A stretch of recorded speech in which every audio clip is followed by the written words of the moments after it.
Welcome back, ladies and gentlemen, to the In the 11 podcast. I'm your host, Brendan Griffiths, and this is the show where we bring on those from the world of football to show you what it takes to be in the 11 at the highest possible level. So excited to have Noah Cavanaugh back in the 11 this week. We dive into the championship winning season he has just come off with Flower City Union and everything that is up next for him in terms of content, in terms of football, in terms of life. And it was a great conversation. Can't wait to share it with all of you out there. Before I dive into Noah and myself's interview, I am really excited to share this next announcement with you. Over the course of my whole career and this career of this podcast, the journey of this podcast, I've been able to learn so much about the world of football. And if I haven't learned it through my own journey as a player and a coach, I've been able to have incredible people on this show and learn so much from players, coaches, agents, mental health professionals, industry professionals, you name it, right? They've been on the show, and I've been able to just gain so much knowledge from everyone that's been a part of this show. I often get requests from players or people out there who listen to the show and are seeking advice about kind of how to take the next step in their journey, how to get started, how to do some of the things that I've been able to do. So if you are navigating your own career journey and kind of seeking guidance in that regard, look no further, because I'm happy to announce that I am launching my own career coaching consultancy. So if you're an athlete, if you're a coach, if you're someone who's interested in the world of football, then I would encourage you to go and schedule a call with the link down below. And we can see if this may be a good fit for me to offer some of my insight, offer some of my advice, and some of my expertise when it comes to this crazy world that is football. So go ahead and click down below and you'll be able to schedule a call with me, and I'll get to learn a little bit more about what it is that you're looking for. All right. So really looking forward to that. Really excited about that. Make sure you hit me up if you have any questions regarding that. And I look forward to speaking to a lot of you. Without further ado, here's myself and Noah.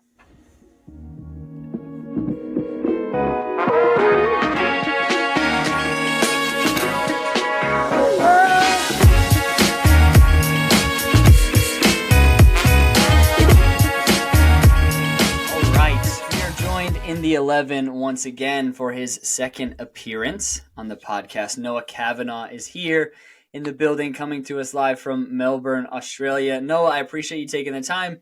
Appreciate you bearing with me as we tried to coordinate this for a while, and I'm looking forward to kind of talking to you. It's been, like we just said there, I think almost a year since I had you on the first time, so I can't wait to see what you've been up to. Absolutely. No, thank you for the opportunity. It's been awesome. I know we've been back and forth on text for probably 6 months trying to figure out like a good time, but a lot's changed, and that's super cool. Yeah, a lot has definitely changed, which we're going to dive into, and excited to hear about that. A big thing happened. You won NISA. You won the league. Yeah. I think as someone who is following your career and following the league and kind of seeing the landscape as the season played out, it wasn't necessarily something that I would have predicted. I don't know if it was something that you would have predicted, with your club, Flower City, but has it really sunk in yet what you were kind of able to accomplish as a group this past year? I think it has now. Yeah, I've since moved. We can get into this obviously later, but I've since moved to Australia, and so through sort of some travel that happened right after season was over, plus moving house and all, moving literally across the world. It sort of was a whirlwind right after the final happened. And so now that I've been here in Melbourne for about a month and a half, 2 months now, it really does. I've sort of taken some time to be like, wow, that really happened. And that's super cool and a huge accomplishment for the club, huge accomplishment for the team. And obviously to be a big part of that personally was a good accomplishment as well. Yeah. What, as you look back at this group and this team that you were a part of for this season, is there anything that you can really kind of pinpoint or touch upon when it comes to what are the ingredients that make sort of a team that's able to go and do what you've done, a team that's able to go and win a championship or win the league at the end of the year?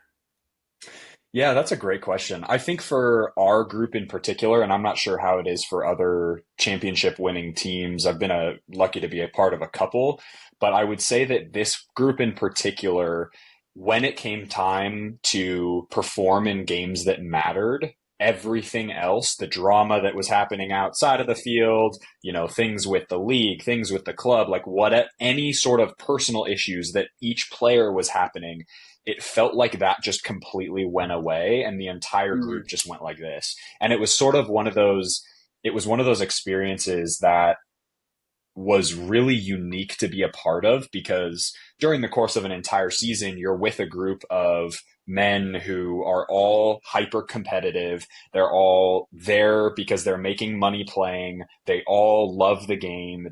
Everybody's in the same tiny little cohort of people who play football. And so to have so many similar personalities, inevitably you're going to have ebbs and flows where the team is, button heads, fighting sometimes with each other, things at training that just sort of happen. Even during games, things fall apart and you're yelling at each other and whatever. And then there are high moments during the season, obviously, as well, where things are super amazing because you're winning and you're on a streak and it's all good because everybody's performing. But then there's that disconnect between maybe guys who aren't playing as well with the guys who are playing. And this happens at mm, every team. So it's not just, we're not a unique example per se. But I think what made our group unique was that when it came down to playoffs, it was like the last 4 weeks of the season when we found out we were going to make playoffs. And from that moment, it was like, regardless of the position where you were, whether you were starting every game, whether you never played a minute, mm. everyone all of a sudden, it was unbelievable. And I spoke to my wife quite a bit about this, but I was like, it was almost like a phenomenon. Like everybody clicked into place and it was like, no, we have one goal. We made it into playoffs. So there's only one reason we're here and that's to win the title, period. And Mm. I don't know if other teams had that same reaction, but to be inside of that was incredible. Yeah, because as I listen to you talk there, I think about that idea of you would imagine that everyone, like you said, is everyone's competitive, everyone loves the game, everyone's trying to compete at the highest level, they're getting paid to do it, this is their profession. You'd imagine that all these people's goals would sort of just automatically align or sync up in a way because we're all sort of trying to achieve the same thing. But then when you're actually, a part of different clubs as we have been, you start to realize slowly and surely, well, okay, everyone's motivation is actually a little bit different for why they are here Sure. and why they do this for a living, or, there's a lot of commonalities, there's a lot of overlap, but everybody's a little bit different. So I think to as you speak to there, to actually have this sort of unification at the end of a season and everyone just put away ego perhaps for a bit, like you said, maybe it's even the guys who haven't been playing well, they put that ego to the side and say, no, it's about the collective here. I think is rare at the professional level, and it sounds like from what I'm hearing from you, it sounds like it's sort of been something that's rare in terms of what you've seen in your career. Absolutely, absolutely. Yeah, I think it was definitely a foundation that was laid at the very beginning of the season, and this is credit to the coaching staff for recruiting the players that he did and the personality, well, they did, and the personalities that they did, and the head coach in particular did a great job of making sure that everybody, even if it was almost like siblings, like your parents always tell you, hey, you got to care about your siblings, you got to love your siblings no matter what, blah blah blah, and Mm-hmm. you fight all the time. And that's literally what it felt like during the season. Sometimes there were times when I'd come home from training, my wife was like, oh, how's training going, and I was just like, I just want to wring this guy's neck, whatever. But the point is that when it came down to fighting on the field, everybody knew no matter what is guys we're gonna battle for each other. And I think that's what it kind of came down to. I think maybe a second element of this entire experience was that we did come in sixth seed, so we were the last place sort of playoff team, and so there really wasn't any. I mean, we beat number one, number two, and number three to win the title, and Wow. so of the season wide standings. And so we really didn't have pressure. And so I think that married with this feeling of like everyone is bought in, everyone wants the ring, everyone wants the championship, the star above the crest kind of thing. That for me was kind of a perfect storm of hey, we got nothing to lose. Let's full send it. Mm. That's what's been so fascinating for me as well, learning about this story and hearing it from you as well, is like the way in which your season played out. That's why I said in the beginning, I wouldn't necessarily have predicted it, because there was definitely times throughout the season where I'm sure you can speak to better than anybody, where you did have a little bit of a poor run of form in terms of the team results, and kind of things were seeming to slip away. And now, like you said, it's now going into this situation where you're more or less playing with house money and you have this unification. It's like, yeah, the perfect storm is probably the best way to put it. Absolutely, absolutely. No, it was a cool experience for sure. Yeah. I'm curious as well about the idea of winning kind of at the professional level. Like, I know you mentioned you were able to do it a couple times over the course of your career. I'm curious to see, was that sort of in college and youth as well, or does that encompass your professional career? You've been a part of winning environments in multiple different cases. Yeah, so one other professional setup that I was in back in 2019, so the year right after I graduated, and then in youth level. Our college team was good, but we never won the championship or got anywhere in the NCAA conference. Mm-hmm. So yeah, I mean, at the youth level, it's a bit hard because, of course, you're not aware of those personality things necessarily. And you're not, Yeah. now that I have sort of an adult brain, I can actually watch as it's happening and kind of notice these little features. But of course, as a 15, 16, 17, even 18-year-old, I was part of, a couple groups that were fantastic. I mean, the club team, my U17 and 18s year was ranked like top 20 in the country for club teams at the time. And so we Mm. were like proper good at a national level and all that stuff. And it just, that was different because we had a college coach who had a group of players who not only were super talented, but he very much had, there was like an aura. And when you're working, I think with younger players, there's a thing in coaching that I've noticed with certain coaches, and this only happens every once in a while, but you have a coach that instills both a confidence and a humbleness is not the word, but a hunger. And that combination of, hey, I'm here to win and I'm a competitor, but I'm also here to learn and I'm here to grow. Like those two Mm. things going together are really, really important at the youth side of things. And that often creates championship teams at the youth level, I think, as well as, talent and some other things, right? But from a professional standpoint, I think it's talent, and I think it's guys that just,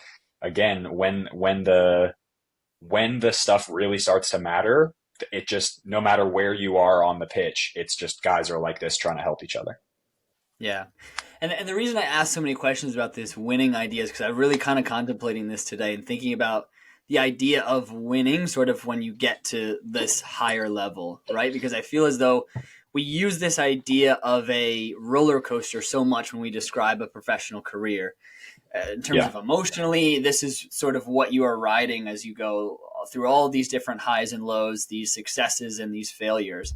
And oftentimes, that's what I sort of liken it to when it comes to your career. You have, for example, a winning season, and you're one of the players that's in the team consistently and you're performing well. Oftentimes, what happens is you get an opportunity to maybe push up a level. But usually, what does that push up of a level look like? Probably, this next stage right above at the bottom of that barrel, right? And then it's like this rinse and repeat cycle of how do you prove yourself again? And there's so few players, I feel like, as you go from youth, whether you do this the American route or not, but whether you go from, youth to college or professional, that win consistently from start to finish. Everyone at some point is, that's the nature of sports, right? We're all meant to sort of hit where our ceiling is and then see if we can push past that. And a lot of times we just keep bashing our head against it until we can figure out the way to get past it. So I was curious just to hear your thoughts on this idea of winning, because I'm like, if I really look at it, I've lost a lot in my career because it's like I'm just trying to get that chance. I'm just trying to get an opportunity. And oftentimes, what are the teams that are willing to maybe take a gamble on an opportunity is the teams that are a little bit lower in the standings or a little bit lower in the table, not necessarily the ones who have proven perennial winners. So, I don't know if you had any thoughts on that, just as you look back in your career as a whole from kind of that winning perspective. Yeah, I think it comes down to consistency, really. I mean, I do think that in the US system, a growing number of and there's a growing emphasis on athleticism and some other things at the top levels, but really once you get into NISA, USL 1, USL Championship, like there's a lot that sure there are outliers of course at every level, but for the most part there's a lot of guys in USL Championship that are just as good or not even as good as NISA players or as USL 1 players. And I found Hmm. that training on the off season with guys. I found that actually playing against these guys who used to be national players, who used to be whatever, whatever resume, right? And so Yeah. for my observation is that sure, there is a obvious talent difference between, let's say, me as a left back and Aspilicueta at Chelsea as a left back, right? Like there's an obvious talent difference. Mm. However, I think the guys that can stay at that consistent level, and obviously, as you said, every player's got their own kind of ups and downs. The players that are winning the most consistently and performing the most consistently are just the ones that either continue to grow or got in with a little bit of luck and have stayed, which is also a majorly impressive feat Yeah. to stay in that top division or to continue to build up. And so really it comes down to who's going to be the most consistent at the end of the day, because there is a lot of talent in the world, a ton of talent. It is ridiculous how many talented players, and I could name way more than I can count on two hands of players who I've played with who are so much better than me. They're so much better, it's not even comparable. But the Mm. fact that I've been able to just be consistent, never give up, and continue to build and win, I guess, so to speak, whether it's like personally winning or as a team win, that's what's carried me further than some of these guys who competed and quit or stepped away from soccer 5 years ago. Yeah. Yeah, it's an interesting thought that I've even probably spoke. Man, maybe I spoke to you about it last time, or spoken to other guests about it. That you almost, yeah, you're right. You don't want to belittle the idea of talent and say that talent doesn't matter, because I will 100% say that talent is an imperative piece of the formula. But there is a level of like just being the player that simply didn't quit. Because as you mentioned, we've all known, and really any player that you talk to at even higher levels than us will tell you that there's players out there who were better than them and had the potential to go on to do better things. But there's something to be said for the guy that simply will not go away, or the girl that simply will not go away, in terms of, okay, I've been told no with however many opportunities thus far. A lot of other people have already come to quit. And I think that it almost helps some players to reframe their mindset a little bit if they look at it more like that. Like if I show up consistently, if I do the right things, I'll probably be afforded an opportunity when others around me are going to quit just before they get the opportunity. It's not an easy Mm. mindset to adopt, but it almost helped me, and it sounds like it helped you keep that level of consistency when it came to your training, when it came to pursuing, overcoming obstacles. Yeah, and I think there's a level of just a willingness to sacrifice. And I'm not trying to I am in no way bashing anybody who, regardless of where in your career you decided to step away from, pursuing pro time or pursuing full-time football in any capacity that it is for you, anytime you step away is totally cool. The guys that are the consistent the longest literally just means you're willing to sacrifice the most. Period. That's it. Yeah. Because eventually you get to my age, you get to your age, and maybe I've got a wife. We are probably having kids at some point in the next couple of years. Like kids come along and life comes along and everybody says, death and taxes, basically, right? Like, but those things are real, and unless you're living at the top 0.00001 echelon of footballers in the world who are making crazy money, never have to work another day in their life if they're smart with it, yada, yada, yada. For those of us lower than that,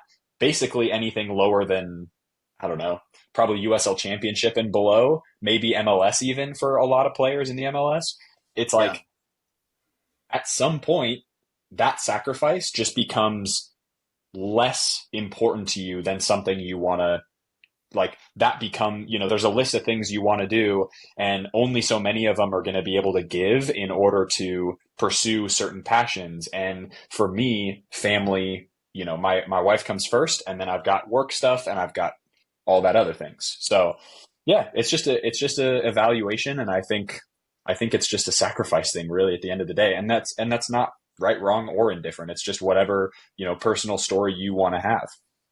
Yeah. I'm happy you mentioned that idea of sacrifice because it was a question I wanted to ask you. Just even if we talk about, I think bigger picture, we understand the overall sacrifice it takes to pursue a career like this kind of in the long term, but even maybe too, like a season that you just underwent, like what does it take kind of mentally, physically, even, I mean, to really go through a season like that? What sort of toll does that take on you? It's a lot. It's a lot. And I would say that the going back to the sort of carelessness that we had coming in as the sixth seed, I would say let's take playoffs aside, because I think when playoffs started, there was not a care in the world, because after that it was like, well, what happens happens. We're the sixth seed, we have no pressure, whatever. But during the course of the season, whether you're starting, whether you're on the bench, there's going to be ebbs and flows. At this level, performances sometimes ebb and flow pretty dramatically, which you try not to, but it takes a lot. I mean, I go out of my way to work with a sports psychologist on my own, like away from the team, and we Mm-hmm. meet once a week to go over mental strength and framing and alter ego and all these things that really do help a lot. But even then, there are some times, man, where I was like, what is going on with it? Like, this is exhausting. I go to the pitch. If I make a mistake, and I'll just speak personally, I imagine this experience is the same for other people. Like, as much as you do try and say, oh, it doesn't matter what other people think. It's like, well, if you want to get playing time, it actually really matters what your coaches think. And Yeah. in order to be a competitive person in the team and to be a teammate, you also have your teammates need to either respect you or like you.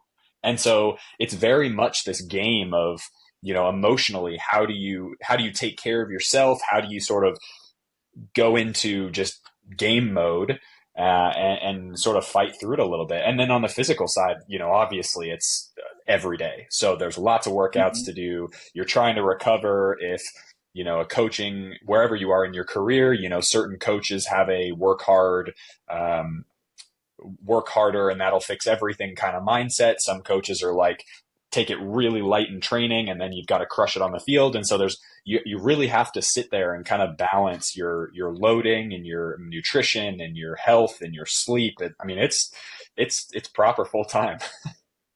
Yeah. Yeah, it's all. I think that's what maybe some people can't really grasp is like it's completely encapsulates your life. Like everything, every waking moment, kind of every part of your week is sort of thinking how you can optimize yourself when you go to training, and really as you kind of load up or deload down as you go into the game day, like how you're optimized to be able to perform. And it takes a toll on you physically, it takes a toll on you socially, it takes a toll on you like mentally. Like, I mean, even just myself, I don't know if I've talked about it yet on the show yet, but and when I look at this last season in Australia, right, like we struggled, especially towards the end of the season. We then found ourselves in a relegation battle, and I remember like kind of maybe about midway through the season, like, and I'm the same as you. Like, I worked with a therapist as well all throughout the season. Like, I did everything I could in my power to make sure I was always as optimized as I could be. But even like the anxiety would get to me and it would manifest itself physically too. I remember constantly I'd be showering and I'd look at my hands, there'd be just hair like falling out of my head. And then I realized I was like, as I came home to the States, I was like, I should really go talk to my doctor about this. Like, maybe this is like happening, like really, for me, and it's just going, and I need to try and stop it. And within a couple weeks of being home, season's over, it's back to normal, and nothing's happened, and I'm not losing my hair anymore. And it's like that got to the point with me where I was just so stressed. I was constantly thinking about how we were performing, how I was performing, where I was in the team, like that started to manifest itself physically. And I think I and I don't, I'm not trying to discourage people from pursuing something like this because it is such an amazing endeavor, but yeah, it's a lot. It takes a real toll on you sometimes in ways that you didn't even really anticipate or expect. Mm-hmm. Absolutely. It's a great way to say it. Yeah. And so then what's the feeling after having that year like you've had, and especially to win in the way that you do? Is there almost this like euphoric kind of release of emotion at the end of the season, like when you know it's done and you get to sort of take your foot off of the gas, you don't quite have to be so hyper vigilant, for at least a few days.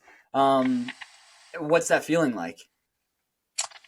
Yeah, well, this is an interesting one, and maybe this is where the metaphorical bomb drops, I guess. But that was my big problem, I think, and I'm self-diagnosing it to be a problem because I didn't feel anything. Like Wow.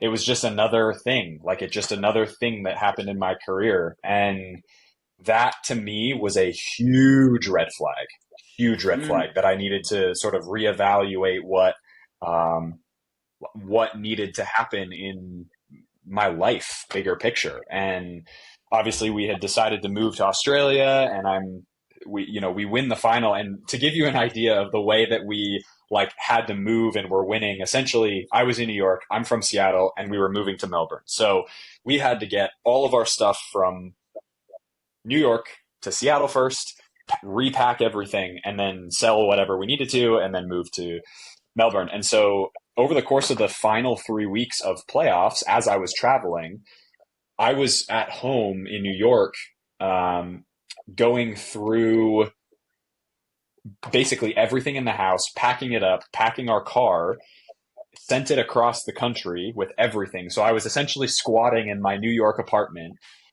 with just the bags and my Flower City Union stuff. And we yeah. get on the plane or the buses or whatever, go to Michigan for the final. We win the final. The next morning, I fly straight over to Seattle and then we go on vacation that same day. So I didn't even leave the airport between literally the next morning. So within 24 hours, my wife and I went to Iceland for a vacation for a week or so, which was fantastic. But it was like I was in the Airbnb in Reykjavik, Iceland, 24 hours after I had played in the grand final of the NISA. So it's like that's what I mean by just like chaos ensue. Like everything was kind of crazy. And so I think that maybe played a part of it. But as it started to sink in post and feel free to jut in if you want to, sort of poke and prod at some things as I sort of tell this little story here. But over the Mm. Christmas break, and then we were in. I was here starting December 1st because that's all the teams that I had contacted. I got offers from a couple top NPL clubs here in Melbourne to come and train, and so they were like, "Hey, we need you by December 1st. We want to sign you." Blah blah blah. So I come and I arrive December 1st, and so I'm here by myself, new city, never been here before. My wife was back in America doing some stuff socially with some friends to sort of wrap up that piece of our life. And there was a lot of things going on. So I'm completely alone here. And so I actually have a lot of time to sort of settle down, really take it in what it meant to be in that experience and win the final. And genuinely, I could not, I couldn't pay to feel anything. It was like Wow. nothing. It was like, oh wow, like that's cool. Like, okay, we're getting I have to go to the jewelry store to get our rings sized and whatever. And I noticed that these little tasks of like, dude, we're getting championship rings. Like that's so cool. Like that's the greatest thing ever. And I I straight up dawdled on it for like 3 weeks. And the manager kept following up with me, being like, "Hey, we need your ring size." And I was like, "I don't care." I was like, and I just like it didn't click. And then we were, past Christmas now and training, and I was about to sign paperwork probably within 24 hours, and I'm sitting there going, "I don't think this is it." And I really don't like if I'm not feeling that from the thing that I've pursued. Like I've been full time football for 20 years now, 20 years, two Yeah. decades, and so and I've been all in. Like when I tell you all in, ask any of my friends and family. Like I've missed weddings, I've missed funerals, Oh, I I've know. missed whatever. Yeah, like as I'm sure most pros know, right? And I just got to this point where I was like, I'm not feeling. that joy anymore of being in the team environment. And I love what I do for my YouTube channel, my socials. I love to play pickup with friends. I love to be out at the park with random people, like kicking a ball around. Obviously, love my boot content stuff. Like all that's Hmm. amazing and it provides me so much joy. But the whole reason we play football is for the love of the game. And I was just like, this is not happening. Like, what the hell? And so about 3 weeks ago now took a like full just decided for for this year, if I decide that at the end of the year it's like, oh, I miss it, I want to go back, fair enough. But at this point I feel genuinely happier not being in a team environment anymore, and I've taken like a full step back from full-time football. Wow. Wow, it's huge news to hear, but I completely resonate with so much of what you're saying there. And I think it's interesting because I don't know if it feels like this for you, that it sort of almost snuck up on you, but I remember so many times throughout sort of the course of my career having people sort of ask me like, well, what do you envision it being like? Like, what do you imagine like the career to be? Like, how do you kind of see it playing out? And I remember like I always just had sort of picked this arbitrary, like, yeah, I feel like I'll probably play into my early 30s and then I'll go do something else. And maybe I'll play in Europe for a bit, try and parlay that into the United States. It was like, and I later realized as I started to do a lot of like work with my therapist that I sort of was always just kicking the can down the road and saying like, for me, one day it's going to come to this screeching halt when it comes to playing. And I don't know when that day is going to come, but I know it's not now. So I'm really not going to focus on it. And I think what it really kind of manifests itself more like, and what I'm kind of hearing from you is like, it may be a bit more subtle than that. It may be a bit more like, ooh, wait, something feels off. And I think for a lot of players, they may just push that to the side and say, okay, that's a bit weird, but I'm going to keep going. And then that's where you get players that maybe are burnt out. But for you, I think to do that work and then make that decision and choose sort of yourself is huge, because it's so different than, like you said, what you've done for the past 20 years. It's almost like a complete reset in terms of, going forward. And and I mean, I'm impressed, and I'm dare I say proud as well to hear you say the sort of the way in which you trusted your gut on it too. Like you feeling that it wasn't right, and when within 24 hours, like, you know what, no, this is the right decision for me. Because I think a lot of players probably would have said, all right, I'm going to go into this season and really figure out if this is it or not. Do you know what I mean? Yeah, that's it. I mean, I think I would credit it to, my parents at a really young age were like, trust your gut. And there's a fantastic book that I read years and years later, probably in college sometime, called Blink by Malcolm Gladwell. And it's a fantastic book about system one, system two processing, which we learned about quite a bit in psychology, and which is what I majored in college. And so system one basically is your like snap gut reaction to something. So whether it's you meet somebody and you've got this like inkling about them, positive or negative, whatever that is, that's system one. System two is like, I'm ruminating on it. I'm being very conscious of the thought patterns that I'm having towards something, and I'm making a decision.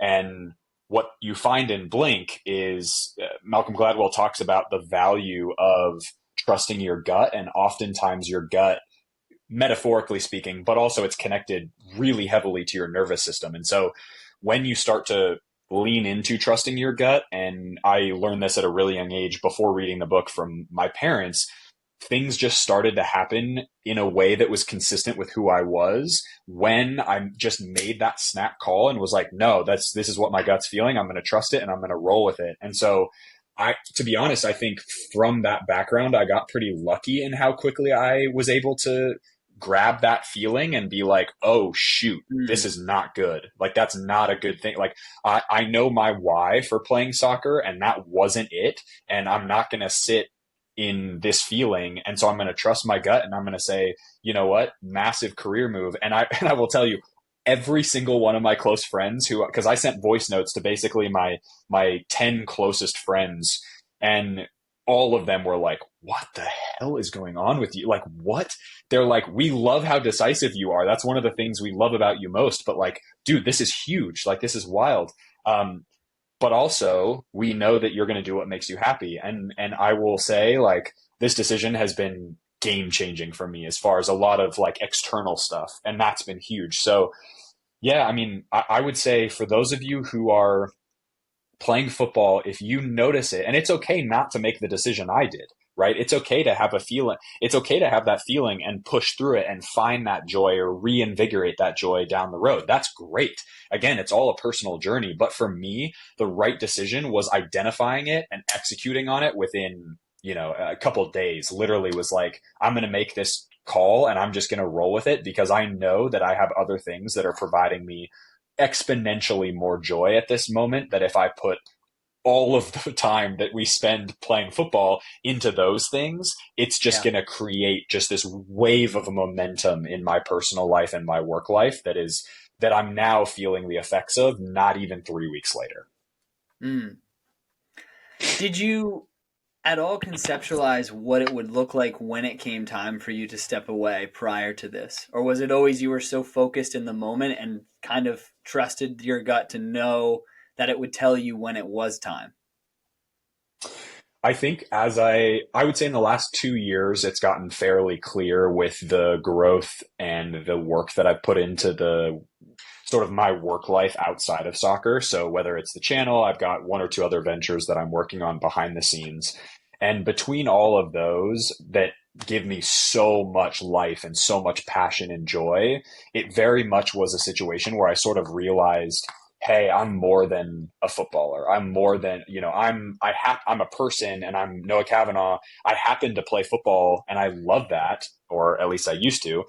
And I love that, and I love that I do these other things too. But I'm also not attached to those either. And so if those end up being absolutely miserable for me, then I can pivot and move in a different direction. And I think that's where that was a big realization for me, and which is a sports psychology baseline thing that we work on is in within that mental reframing and structuring is you are more than what you do. You are who you Mm. are, and you happen to do these things. And the more you identify with being a footballer and being a whatever, I'll use the footballer context because it's relevant here as well, is like the more strongly you identify with like, no, I'm a pro footballer, the less you're going to really be able to sit with or feel those little emotional changes that happen during the course of your career, where you can sit and, again, regardless of what that outcome decision is, you can say, ooh, okay, I'm noticing that. Okay, awesome.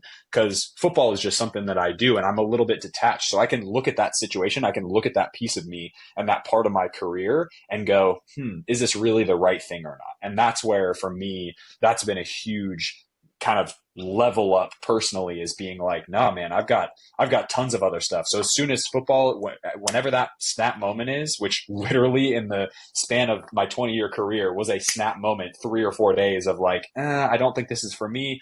See you later. That snap moment happened so seamlessly because I knew I had so much else going for me. And I was really comfortable with who I was as a person, period. Mm. Were you even early in your career? Did you have that level of detachment, that level of separation? Because it rings so true for me, and I've spoken on it on this platform as well. That it was probably one of the biggest separations that I needed to make in my career was understanding that I was a person who played football and not a footballer. And I would definitely encourage anyone out there listening to make that distinction as early as you possibly can, because it sort of frees you from the weight that a footballer carries. And what I mean by that is, like, when you have a poor performance, if you identify as a footballer, if you identify as this thing that you do, now those things have become so intertwined that it's very difficult for you to create the separation. And so how do you justify in your head, well, if I'm a footballer and I played poorly, how am I not a poor person, right? Or a bad person? Like, that slope becomes so slippery so quickly. So I'm curious to see. It sounds like, especially as a person who studied psychology in college and who's been very attuned with the mental performance side throughout his career, I'm wondering if you had any battles with that or in different stages of your career. I think the latter part of that question is exactly what happened. It's ebbs and flows, and I think there are moments in the career where you feel super great and detached, and then there are moments where you literally cannot get away from the fact that you didn't start because you're so attached to that footballer. Well, what are my parents going to think? What are my friends going to think? It makes it, I will say, there is that extra pressure of having a social media platform. And so you have a social Yeah. media platform. Well, if I don't start and there's all these people watching, what are they going to say? Are they going to shit talk me? Are they going to do whatever? And it's like, no one cares. No one, like, the people that matter don't care. They just don't. And at the end of the day, I was doing some work in Melbourne with a great company now that I'm working with, who deal with boots. They're like a major retailer store here in this region of the world, and I was basically explaining this transition, and we were like at the table speaking about a deal for the channel and how I can, help them and be the face of their YouTube and everything as well. And I was like, hey, so just so you know, like, I'm not going to play full time football anymore. I'm so excited to work with you guys and to, put this energy into this. And also, I'm starting full time Ironman training, like all within 48 hours of each other. And the director of marketing looked at me, and this is just a micro example, but I will never forget this moment because the director of marketing looked at me of this company and he goes, dude, that's fantastic. You're going to have so much more time to come and film with us. Like, he was so stoked, and he was so like, I'm so glad. Is that what's going to make you happy? And I was like, yeah. And he's like, dude, we love it. Like, we'll come out to your Ironman race. We're going to support you. We're going to do this. We're going to do that. And I was just sitting there like, no one cares. Like, no one cares that I'm a pro. Like, why do I care? Why do I care that I'm even a footballer? Forget a pro. Like, no one cares if I'm a footballer. I can go out and enjoy myself, and it's just a game. Like, it's okay. They want me for who I am, and obviously, like, the work that I put into the media side, but like, at the end of the day, they want to work with me because of who I am as a person.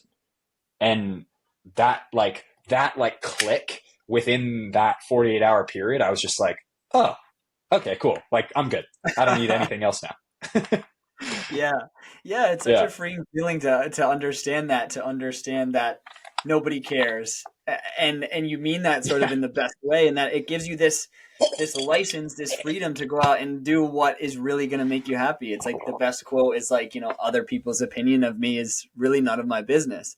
And that's true. And like I think you and I guess too, I'm excited to dive into now, as you just kind of alluded to, all these projects that you are so excited about and that are going forward kind of in this era when we shift away from actually playing football to all these things still entrenched in the game. You still have this deep connection to it kind of through boots and through creating content and all this stuff. But what is it that has sparked this excitement for you over the course of the career while doing it? And now too, especially going into this next phase, like what are some of the things that are really bright and exciting on your horizon? Yeah, I think there's a moment when considering sort of stepping back from football when you realize all the cool shit that you can't do while you're a footballer. So, like, skiing is something that I did growing up every year for probably the first 16 to 18 years of my life. And I love it. But when I turned pro, you can't do that anymore. You can't do action sports. You can't go water skiing. You can't go, snow skiing. You can't go and run your local marathon. You can't do all this other cool stuff that I've been always so fascinated with. And so one of the things that I was telling a close friend of mine before my wife got here actually is I was like, I have work and I have let's say projects on the side. I've got my YouTube and media side. I've got soccer. I've got my wife and my family, and I've got my friends. And out of all those things, my wife's not going to give, my work's not going to give, my friends and family aren't going to give. So what's going to be the thing that gives? Soccer's going to give, and that's okay. And that's totally fine.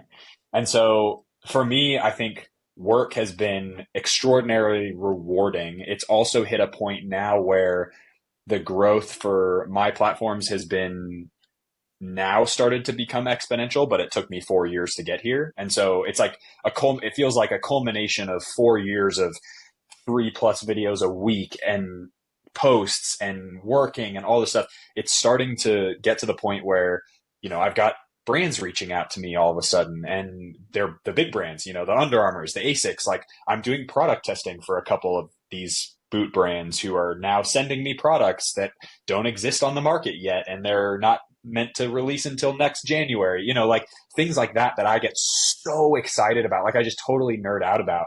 And so all of those things are a wonderful segue into, real life, so to speak, outside of football. And I think that I think at the end of it, there's always there's always been in the back of my head, I want to be my own boss, period.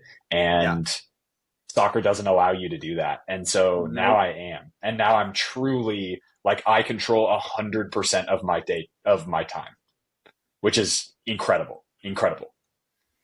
Yeah. Yeah, I can definitely relate to that as well. It's like there's always, even though, some may argue a little bit with social media, I think social media is this unique space where it kind of eliminates all of the gatekeepers, right? And it allows you to go in and truly create something from nothing. And as much as we love football and as much as it's this beautiful thing, there's always going to be gatekeepers. There's always going to be people that are going to say, nope, you can't come play for my club. And there's something that's frustrating about that for someone like yourself that has this, true entrepreneurial spirit.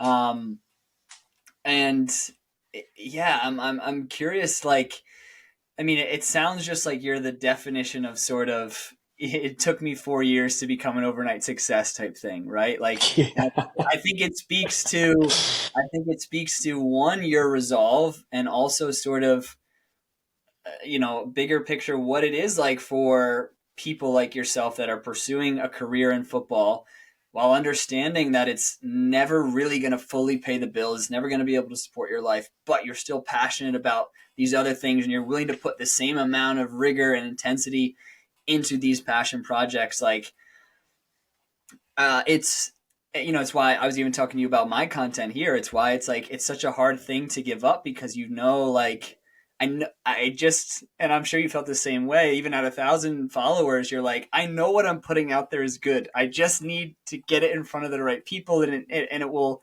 take off one day. Like, was there a moment, whether the past year or past 2 years, where sort of something sparked or something clicked, some post caught fire, and you were like, oh wow, this feels like something's happening?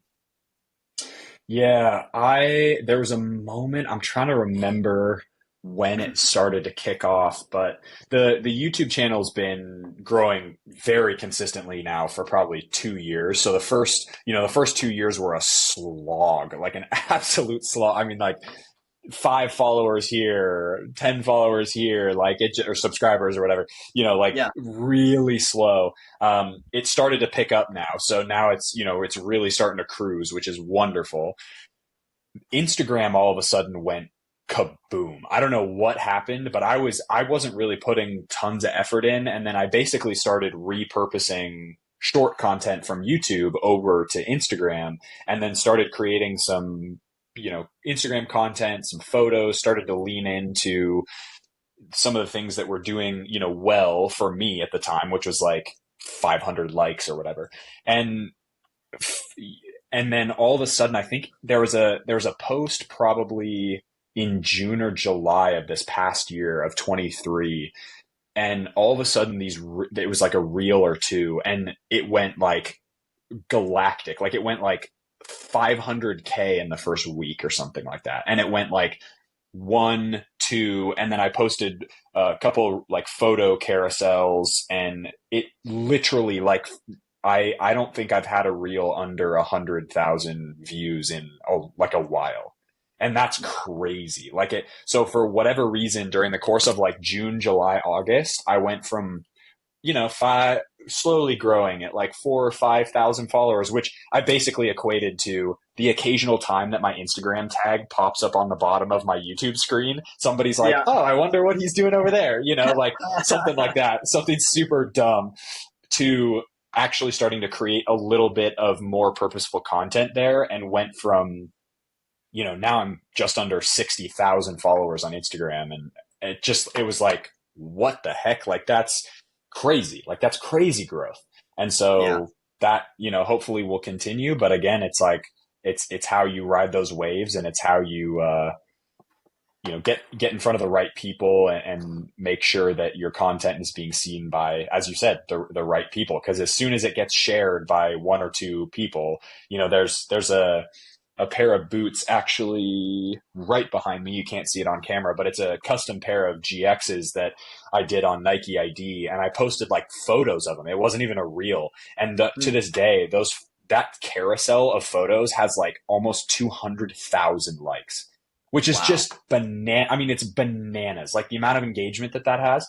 And so that's been consistent, and with several like photo carousels. And so I think there's two elements to this. One is like, I love it and I'm passionate about it, and I'm competitive and I want to grow, and it's that like entrepreneurial spirit that you talked about, very much so. Mm. But then at the other side of things, and this is going back to like what makes a success in youth clubs, I sort of have that combination of like, I'm so dedicated and passionate and competitive, but at the same time, I want to fall on my face and screw up as fast and as quick and as often as possible, because I'm just trying to learn. Like that's all I'm really trying to do, is like learn and develop and grow. And I think the combination of those two things has truly now kind of fully integrated itself, and will continue to integrate itself post like radical growth this past year.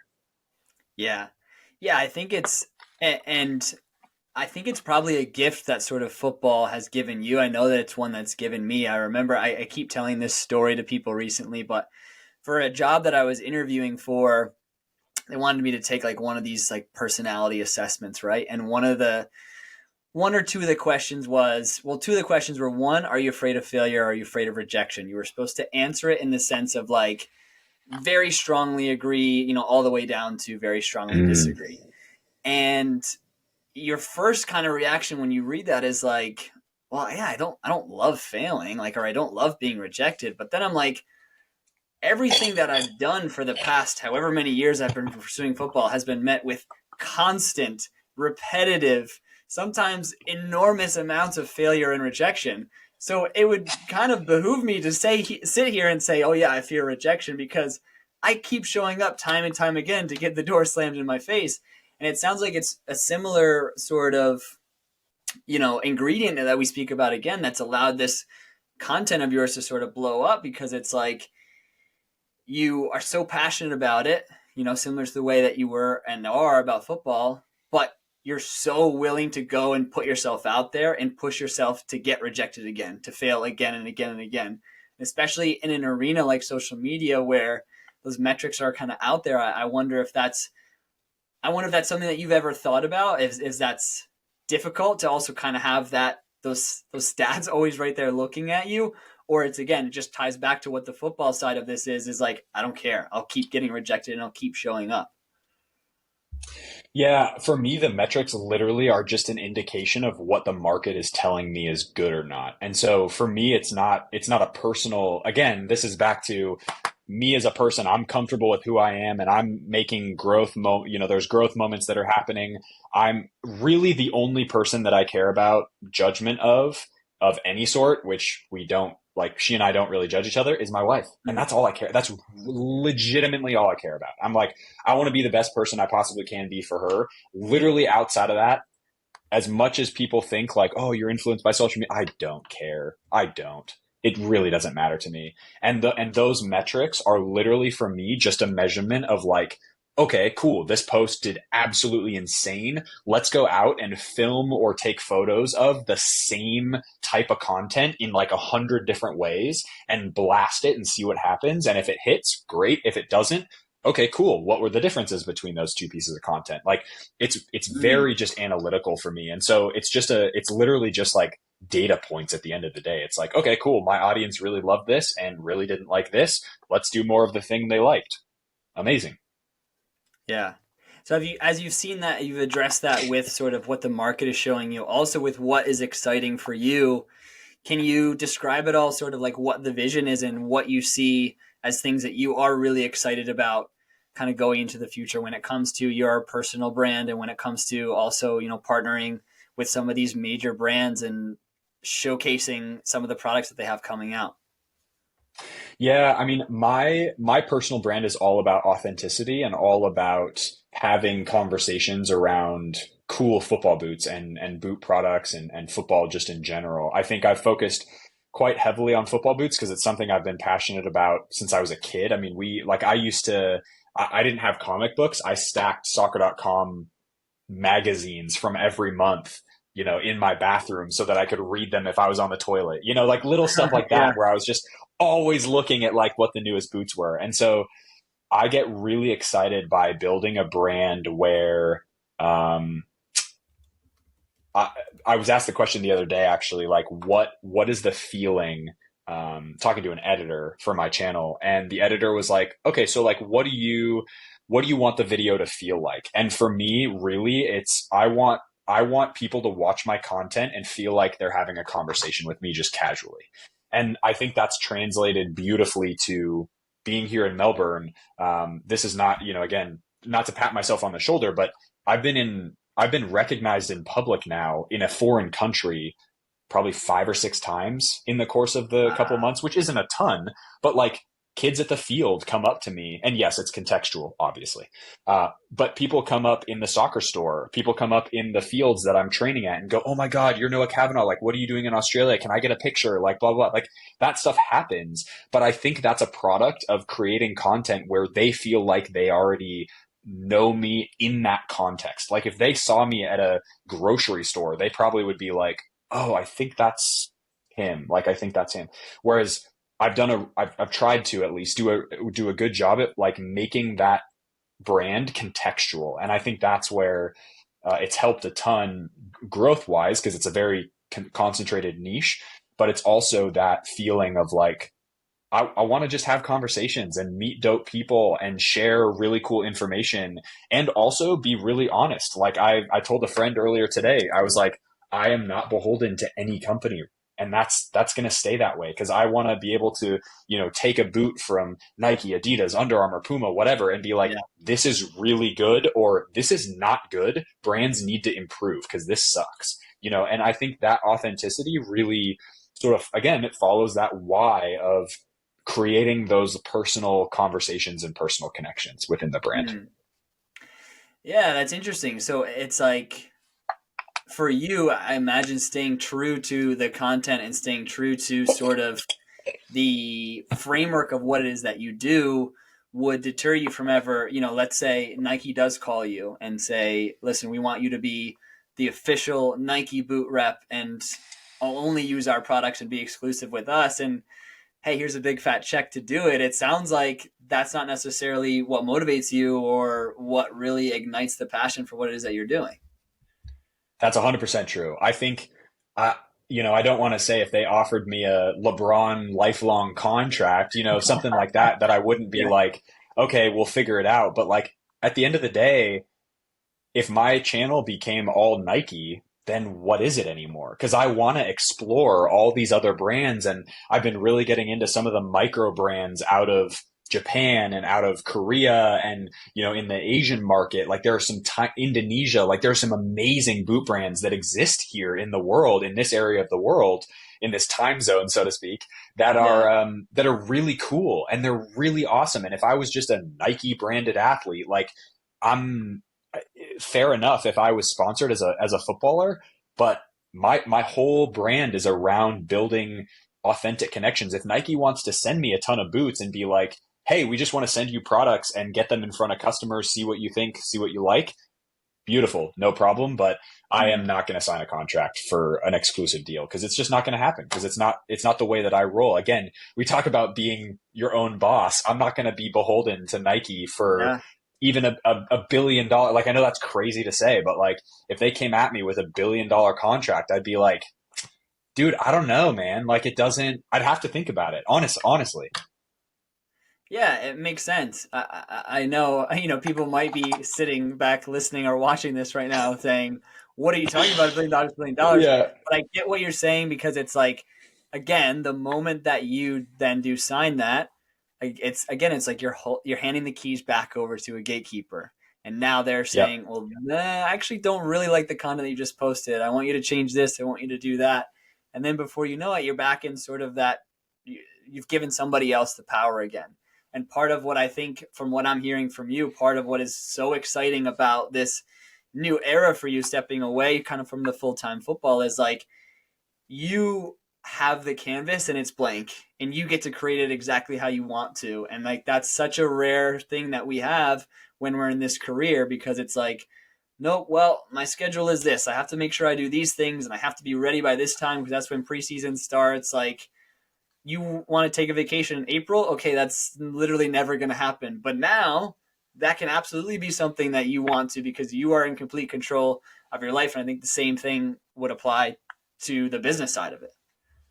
That's absolutely true. That's absolutely true. I am so excited. I mean, my wife and I even now are texting each other little ideas during the day of like, oh, we could go see this place and we could go see this place and we can go do whatever. Like they're all little weekend trips here and there that I can actually go and enjoy those things. And we'll be back in the US for a little while this year to go to my friend's wedding, which I wouldn't have even considered before. And yet Yeah. it's like, wait a second. Like this is one of my closest friends ever. And I before like what is going on? And of course now that clarity is within my own brain. Again, if you want to continue to play football, that's beautiful. I love that for you. And also, that's just not my thing anymore. And that's cool. Yeah. Yeah. Like I said, there's so much of what we've talked about today that's completely resonated with me. Um, I always like to kind of ask this portion here at the end. And I sort of ask it in three parts. And we've honestly really dived into a lot of this today. If we look at sort of the story of, the book's titled Noah Cavanaugh, right? And we're kind of thinking about what chapter we are in right now.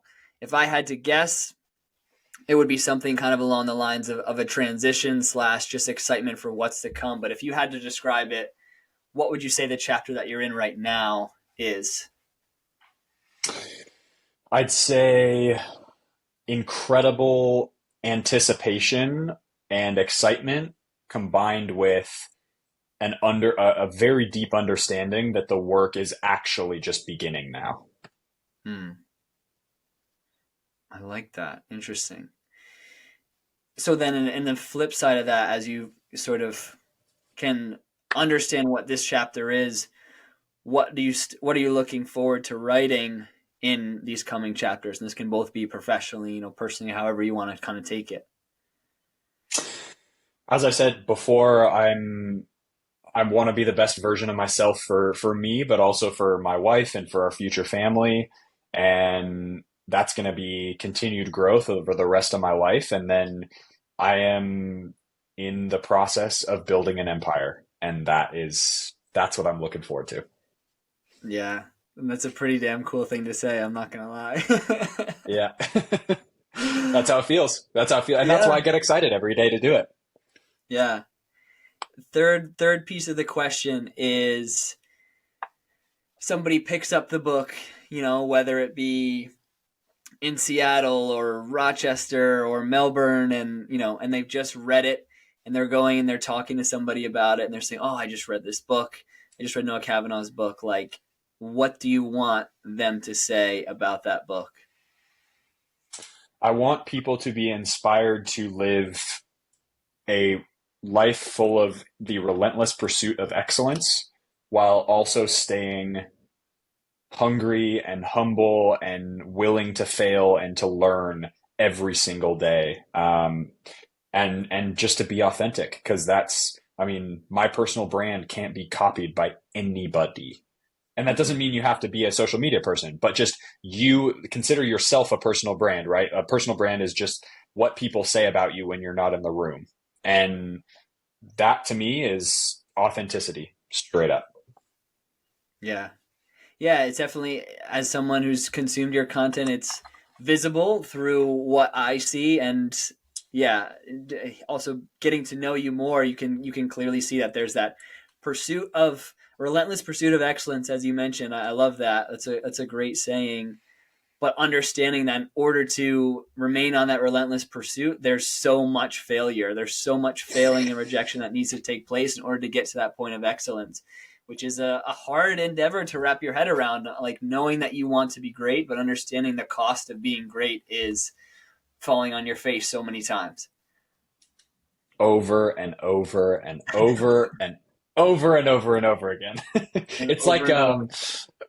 yeah, it's that like Marshawn Lynch interview where he was Yeah. just like he's the guy's gonna get hit in the face over and over And and over. over. Like that's what it feels like. That's what it feels like. But it's beautiful because it you see like my mission is that I'm not the same person that I was yesterday, and I'm not the same person. Like if I'm in a year's time, if we on February 1st in 2025 we were to sit down and have this conversation again, I would like to be a completely different, like a better, upgraded, more ferocious person as I am now. I mean, that's the whole goal is like constantly improving. And that takes getting hit in the face over and over and over and over and over and over again. Exactly. Yeah. Because I always Yeah. think the beautiful thing about it is like I always look back at each year prior, and like in the beginning of the year, you sort of know, you have this idea of what you're trying to put together, right? You have this kind of path that you feel like you're trying to follow. And then all of a sudden you get to the end of the year and you look back and you're like,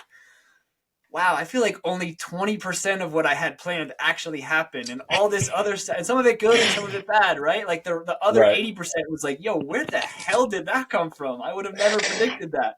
And it's like this beautiful, terrifying thing that we call life. Yeah, exactly. Exactly. Yeah. Well, man, I appreciate you so much for coming on again. It was great to catch up with you. I appreciate you sharing a bit more about your story and also kind of this new chapter of your life. I'm excited to follow along. Always been a big fan and will continue to be. Thank you, man. I can't thank you enough. Yeah, I appreciate it. It's been awesome and looking forward to episode 3, 2025. Absolutely. That is it for myself and Noah for this week. I want to thank him once again for taking the time to come on the show once again and for sharing, pretty big news with us that he's sort of stepping away from professional football for a little while, competitive football, and taking a break. Whether that be permanently or whether that be just for now, I'm really excited to see kind of what he does next in terms of content, in terms of his career. It's been amazing to see his journey over the past couple of years and only can imagine what's to come. As I mentioned to you at the top, if you've been interested in anything that we've talked about today, if you're interested in kind of the journey of some of these people that we've been able to share, and you think this is something that I kind of want to do, and it's something that I want to pursue, but you don't know how to, reach out to me using the link below. We can schedule a call, and hopefully I'll be able to give you some insight into what it took for me to pursue the things that I did in my career. And as I said, I've been able to share this platform with so many other people. There's a lot that I've learned about the world of professional football, so I'm happy to dive into that with all of you out there. So go ahead and schedule a call with myself down below, and I look forward to speaking with you there. Catch all of you guys on the next one. Peace.